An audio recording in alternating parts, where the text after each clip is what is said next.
Rudy Vervoort, sur les eaux de la mer Baltique. Le ministre-président n'est pas venu faire de la voile, il découvre le chantier gigantesque du port de Gdansk.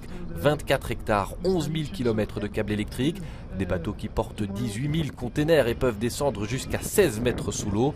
L'extension de ce port et sa transformation sont confiées à des Bruxellois. Nous avons la connaissance dans la maison permettant d'évaluer ou d'élaborer des solutions économiques qui font qu'on est plus concurrentiel que la concurrence. À Gdansk, les Bruxellois construisent également du logement. Les entreprises s'implantent sous l'impulsion de Bruxelles Invest et Export, le bras économique de la région. Il y a quelques ingénieurs qui viennent de Belgique, c'est notre savoir-faire, c'est aussi exporter, ce sont des marchés qui sont gagnés, tout ça participe évidemment à l'enrichissement mutuel d'ailleurs entre la Pologne et la Belgique, c'est du commerce et donc bien évidemment que Bruxelles doit se positionner aussi avec ses entreprises à l'international. Gdansk, c'est un demi-million d'habitants, mais aussi plusieurs projets menés par des entreprises bruxelloises, de grosses entreprises et des PME qui commencent à conquérir ce marché. Autre indicateur positif, c'est la hausse de la part des importations belges ici en Pologne.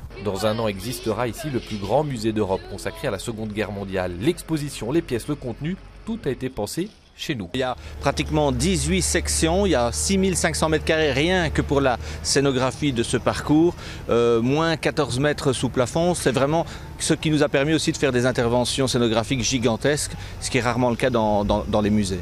Pas de visite sans rencontre plus diplomatique et politique, avec aussi un but de promotion. À l'heure des cadeaux, le maire de Gdansk a par exemple découvert un astronaute dont il ignorait visiblement tout des aventures.